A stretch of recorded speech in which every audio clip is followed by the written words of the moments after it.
आप देख रहे हैं सत्यहिंदी.com।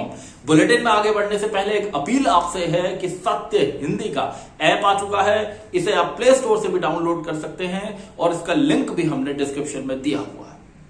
अब शुरू करते हैं बुलेटिन। केंद्र सरकार ने माना है कि देश में कोरोना को लेकर बने हालात बद से बदतर होते जा रहे हैं। यह तब है जब कोरोना का टीकाकरण अभियान जोर शोर से चलाया जा रहा है। केंद्रीय स्वास्थ्य मंत्रालय ने मंगलवार को कहा कि पिछले कुछ हफ्तों में हालात खराब ही होते गए हैं और ये बेहद चिंता की बात है। स्वास्थ्य मंत्रालय ने RT-PCR टेस्ट पर ध्यान केंद्रित करने के साथ ही परीक्षण को तेज करने, स्वास्थ्य सेवाओं को मजबूत करने और स्वास्थ्य संसाधनों को व्यवस्थित करने का निर्देश दिया है। देश में मंगलवार सुबह 56,000 से अधिक कोरोना संक्रमण के नए मामले सामने आए। इसके साथ ही देश में सक्रिय कोरोना के मामले करीब 5.5 लाख हो गए हैं। सोमवार को 68,000 से अधिक नए मामले दर्ज किए गए थे और ये आंकड़ा अक्टूबर के बाद से अब तक एक दिन में सबसे अधिक था। पश्चिम बंगाल में दूसरे चरण के चुनाव प्रचार के आखिरी दिन मंगलवार को बीजेपी उम्मीदवार अशोक डिंडा पर हमला हो गया। अशोक डिंडा क्रिकेटर रहे हैं और पूर्वी मिदनापुर की मोयना सीट से बीजेपी के उम्मीदवार हैं। चुनाव प्रचार के दौरान डिंडा की कार पर लाठियों और पत्थरों से हमला किया गया। बताया जा रहा है कि डिंडा को चोटें आई हैं और उनकी कार बुरी तरह क्षतिग्रस्त हुई है। हमले का आरोप टीएमसी के समर्थकों पर लग रहा है। पश्चिम बंगाल में पहले चरण के मतदान के दौरान कई जगहों पर टीएमसी और बीजेपी के कार्यकर्ताओं के बीच भिड़ंत हुई थी। बंगाल के दूसरे चरण में 30 सीटों पर वोटिंग 1 अप्रैल को होगी। महाराष्ट्र के नांदेड़ में पुलिसकर्मियों पर हमले की घटना हुई है। इस हमले में 4 पुलिसकर्मी गंभीर रूप से घायल हो गए हैं।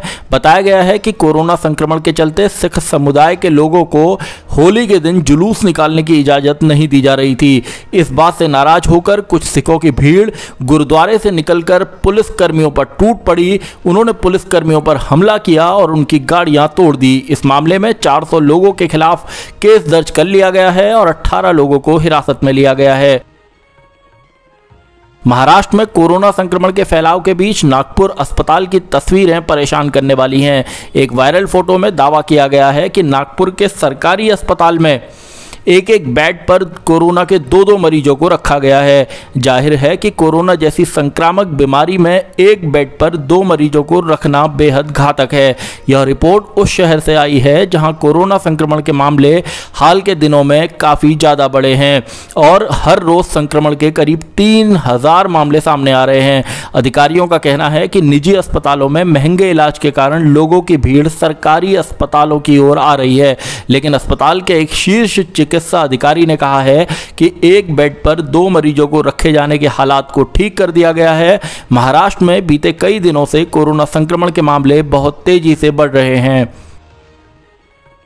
टीएमसी ने चुनाव आयोग से प्रधानमंत्री नरेंद्र मोदी की शिकायत की है। टीएमसी ने कहा है कि मोदी ने बांग्लादेश के ओराकांदी स्थित मातुआ मंदिर जाकर पश्चिम बंगाल में उसी दिन हो रहे प्रथम चरण के मतदान को प्रभावित करने की कोशिश की है। टीएमसी ने तर्क दिया है कि प्रधानमंत्री अपने साथ मातुआ नेता शांतनु ठाकुर को भी ले गए थे, जो किसी सरकारी पद पर नहीं है और उनके प्रधानमंत्री के प्रतिनिधिमंडल में शामिल होने का सीधा मतलब यह है कि वे मातुआ मतदाताओं को प्रभावित करने की कोशिश कर रहे थे। टीएमसी ने मंगलवार को चुनाव आयोग को लिखी चिट्ठी में कहा है कि प्रधानमंत्री नरेंद्र मोदी ने चुनाव आचार संहिता का उल्लंघन किया है। इसके साथ ही पार्टी ने उनके खिलाफ कार्रवाई करने की मांग भी की है।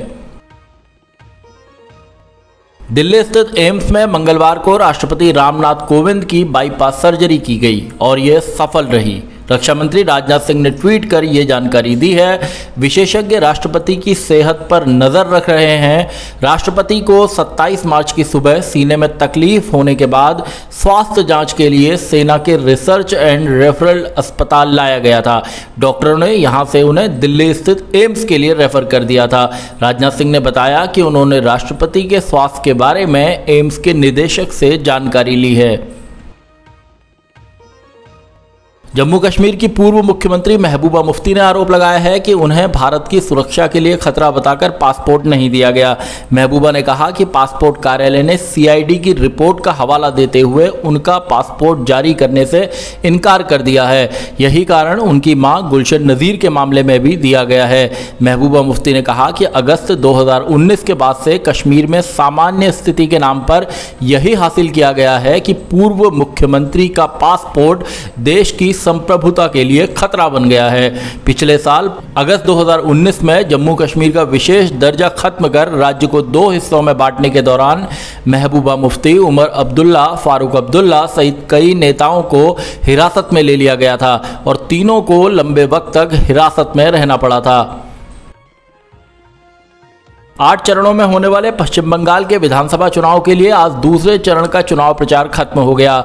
इस चरण में नंदीग्राम सीट पर भी मतदान होना है। इस सीट पर मुख्यमंत्री ममता बनर्जी और उनकी सरकार में मंत्री रहे और अब बीजेपी के उम्मीदवार शुभेंदु अधिकारी के बीच सीधा मुकाबला है। ममता ने मंगलवार को नंदीग्राम में व्हील चेयर पर रोड शो किया तो शुभेंदु अधिकारी के समर्थन में केंद्रीय गृह मंत्री अमित शाह ने भी रोड शो किया। दूसरे चरण का मतदान 1 अप्रैल को होना है। बंगाल में 8 चरणों में मतदान होगा और 2 मई को नतीजे आएंगे। इस दिन बाकी 4 चुनावी राज्यों के भी नतीजे आएंगे। केरल विधानसभा चुनाव में प्रचार के दौरान इडुक्की के पूर्व सांसद जॉयस जॉर्ज ने कांग्रेस नेता राहुल गांधी के खिलाफ आपत्तिजनक टिप्पणी की है। जॉयस जॉर्ज सोमवार को एलडीएफ के उम्मीदवार एमएम मणि के लिए प्रचार कर रहे थे, तभी उन्होंने ये टिप्पणी की। जॉर्ज ने कहा, राहुल गांधी का कार्यक्रम ये होता है कि वह केवल महिलाओं के कॉलेज जाएंगे, वह वहां जाएंगे और लड़कियों को झुकना सिखाएंगे। बच्चों, आप उनके सामने नहीं झुकें क्योंकि वो कुंवारे हैं। जॉर्ज की इस टिप्पणी पर केरल में विपक्ष के नेता रमेश चेन्नीथला ने आपत्ति दर्ज कराई है। उन्होंने कहा कि कांग्रेस इस बयान के खिलाफ पूरे राज्य में प्रदर्शन करेगी। उन्होंने मांग की कि पूर्व सांसद को उनके इस बयान के लिए गिरफ्तार किया जाना चाहिए। राहुल गांधी केरल के वायनाड से सांसद हैं और अपने गठबंधन की जीत के लिए केरल में जोर लगा रहे हैं। मध्य प्रदेश के अलीराजपुर जिले से शर्मसार करने वाला वाकया सामने आया है। यहां 16 साल की बलात्कार पीड़िता लड़की की गांव में अभियुक्त के साथ परेड निकाली गई और भीड़ ने इन दोनों को पीटा। भीड़ ने इन दोनों को एक रस्सी से बांध दिया और गांव की गलियों में घुमाया। पुलिस ने इस मामले में 6 लोगों को गिरफ्तार कर लिया है। भीड़ ने पीड़िता को बलात्कारी के साथ पूरे गांव में चलने के लिए मजबूर किया। ये भी बताया जा रहा है कि पीड़िता के घर वाले भी इस भीड़ में शामिल थे। केंद्रीय गृह मंत्री अमित शाह और एनसीपी सुप्रीमो शरद पवार की अहमदाबाद में हुई कथित मुलाकात के बाद से महाराष्ट्र में ये बात लोगों की जुबान पर है कि क्या महाराष्ट्र में भी ऑपरेशन लोटस चलने जा रहा है। बता दें कि मुंबई पुलिस के पूर्व आयुक्त परमबीर सिंह द्वारा गृह मंत्री अनिल देशमुख पर लगाए गए आरोपों के बाद राज्य की सियासत में जबरदस्त गहमागहमी है। इसी बीच शरद पवार की अमित शाह के साथ हुई कथित मुलाकात के बाद ये सवाल पूछा जा रहा है कि क्या पवार अब बीजेपी के साथ मिलकर महाराष्ट्र में सरकार बनाएंगे। नवंबर 2019 में भी ऐसी ही चर्चा चली थी कि बीजेपी और एनसीपी मिलकर महाराष्ट्र में सरकार बना सकते हैं। पवार के साथ हुई मुलाकात को लेकर जब केंद्रीय गृह मंत्री अमित शाह से सवाल पूछा गया तो उन्होंने कहा कि सब कुछ सार्वजनिक नहीं किया जा सकता है। मतलब कि शाह ने भी मुलाकात की बात से इनकार नहीं किया है। ये बात इतनी बढ़ गई है कि एनसीपी और शिवसेना को आगे आकर मुलाकात का खंडन करना पड़ा।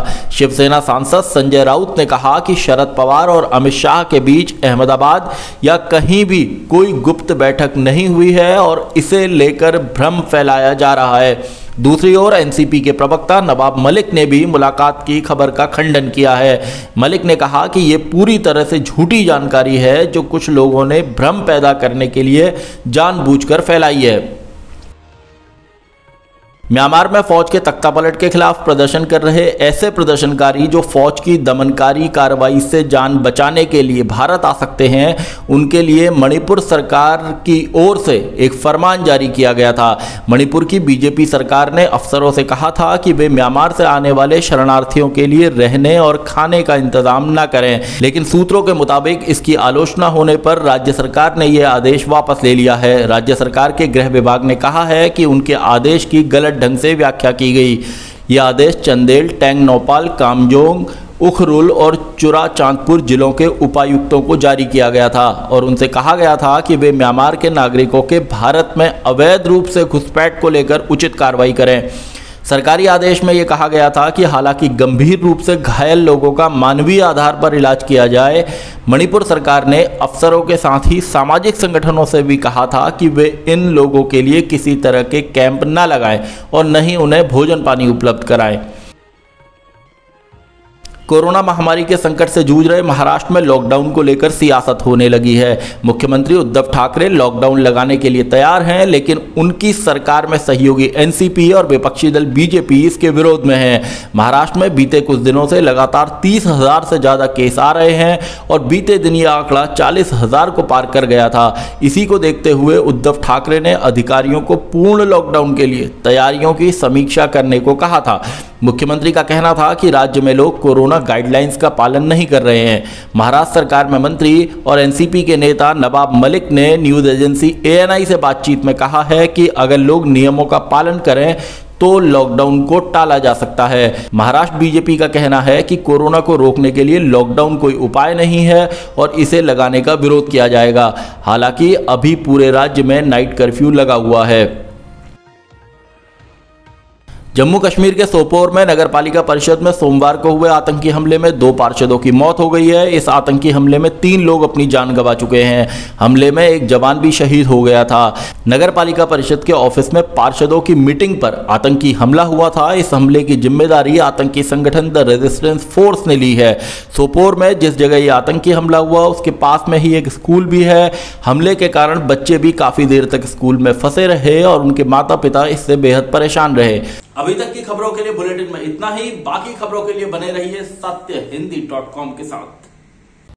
सत्य हिंदी का ऐप डाउनलोड करें गूगल प्ले स्टोर पर।